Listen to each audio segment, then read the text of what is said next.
मुजफ्फरनगर में प्रतिभाओं की कमी नहीं है। अभी हाल ही में बोर्ड के एग्जाम आए तो कुछ बच्चों ने अच्छे रैंक से अपनी अपनी क्लास पास की है। हमारे साथ रिया बालियान हैं। रिया बालियान ने इंटरमीडिएट में 96.2% मार्क्स लेकर के आई थी। एसडी पब्लिक स्कूल की छात्रा हैं। रिया, आपने 96.2 आपके मार्क्स आए, कैसे तैयारी की एग्जाम में, क्या आपको सफलता मिली? मैंने एनसीईआरटी बुक पर ही फोकस रखा, ज़्यादा इधर-उधर की मतलब गाइड वगैरह पर इतना फोकस नहीं किया। बच्चे उसी गाइड वगैरह में रह जाते हैं, पर उनका बेसिक कॉन्सेप्ट क्लियर नहीं हो पाता।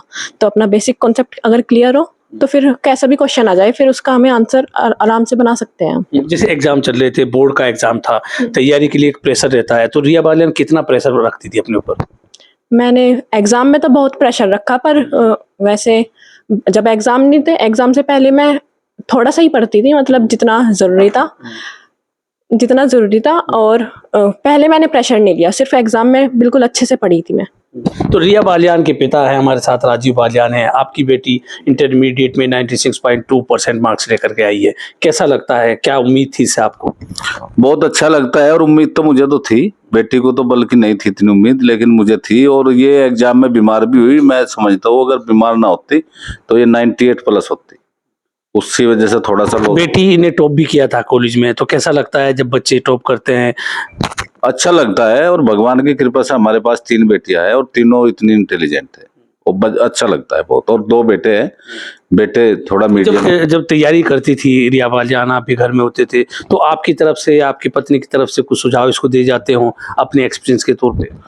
देखो जी, भगवान की कृपा से हमारे बच्चे इतने इंटेलिजेंट है कि इन्हें सुझाव की ज्यादा आवश्यकता नहीं पड़ती। अपनी पढ़ाई के अलावा कोई ज्यादा और चीज पर फोकस ही नहीं रखते। ये केवल पढ़ना, लिखना, खाना, पीना, सोना, और टीवी भी इन्होंने अपने कमरे का उतरवा के गाँव में घेर में भिजवा दिया, और इनके कमरे में टीवी तक नहीं है। हमारे घर में एक ही टीवी है, यही बस। तो रिया बालियान, आपने तैयारी के बीच में आपके पापा ने बताया कि आपने टीवी भी हटवा दिया, तो क्या आपका बनने का इरादा है? जैसे टीवी से आप दूर रहे, सब चीजें रही, तैयारियां की, तो अब आगे क्या करोगे?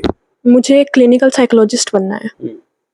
कैसे मन में आया कि क्लिनिकल साइकोलॉजिस्ट मुझे बनना है? मेरे पास 12th और 11th में साइकोलॉजी सब्जेक्ट था, तो वो सब्जेक्ट मुझे बहुत ज़्यादा पसंद है, और हमारी टीचर भी अच्छी थी, इस वजह से।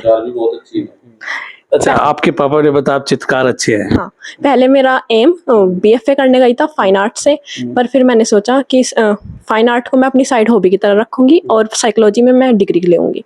तो जैसे आपने साइकोलॉजी की तरफ गई हैं, तो किसी से प्रेरणा ली, या एज ए अंडर एजुकेशन के दौरान आप जब पढ़ रहे थे तब आपके जहन में आया कि नहीं, मुझे इसी की तरफ करना है? मुझे 11th 12th में ही साइकोलॉजी का इंटरेस्ट आया। पहले तो जब मैं दूसरे स्कूल में थी, वहाँ पर ये सब्जेक्ट ही नहीं था। ये सब्जेक्ट ही हाल तो कम मिलता है, कम स्कूल में। तो जब मैं एसडी में गई, वहाँ पर साइकोलॉजी सब्जेक्ट था, तो उसका मैंने जो पढ़ा, वो जितने भी हमारे दिमाग में क्वेश्चंस वगैरह आते हैं, साइकोलॉजी के पास उसके सबके आंसर्स हैं। तो इस वजह से मुझे अच्छा लगता है। तैयारी कैसे करते थे कि मुझे बहुत ज़्यादा मार्क्स लाना है, कॉलेज टॉप करना है, तो किस तरह तैयारी, रिया बालियान किस तरह तैयारी करती थी? मेरा साइकोलॉजी में तो इंटरेस्ट था, तो उसमें मैं अगर क्लास में मतलब एक बार मैंने सुन लिया, फिर वो मेरे दिमाग में से नहीं निकलता था। फाइन आर्ट भी मेरा, उसमें मेरी बहुत मेहनत लगी है, क्योंकि बहुत बड़ी फाइल वगैरह बनवाते हैं। तो प्रैक्टिकल में उसमें भी मेरे फुल मार्क्स थे, 98 मार्क्स थे मेरे इंग्लिश और फाइन आर्ट्स में। और साइकोलॉजी और हिस्ट्री में मेरे मार्क्स थे 96। तो अब रिया बालियान ने इंटरमीडिएट में टॉप किया है, तो अपने क्या एक संदेश देना चाहेंगे जो अभी पढ़ रहे हैं बच्चे, स्टूडेंट्स हैं, उनको क्या आप संदेश देंगी? उनको लिए किस तरह से एक मैसेज देना चाहती हैं कि वो भी आपकी तरह टॉपर बने? मैं बस ये कहूँगी कि स्ट्रेस मत लो। स्ट्रेस लेने से मेरी भी तबीयत ख़राब हुई थी। मुझे चिकन पॉक्स हो गया था एग्ज़ाम के पास में ही, जब मेरे प्री बोर्ड्स वगैरह चल रहे थे। तो उस वजह से मेरा 1 मंथ वेस्ट गया था। तो मैं तो बस यही कहूँगी, स्ट्रेस मत लो, अच्छे से पढ़ो, और मतलब लास्ट के दिन पर सारी चीज़ ना मत डालो, पहले से थोड़ा-थोड़ा करते रहो। उनको अपनी तैयारी धीरे-धीरे करती रहनी चाहिए। ज़रूर।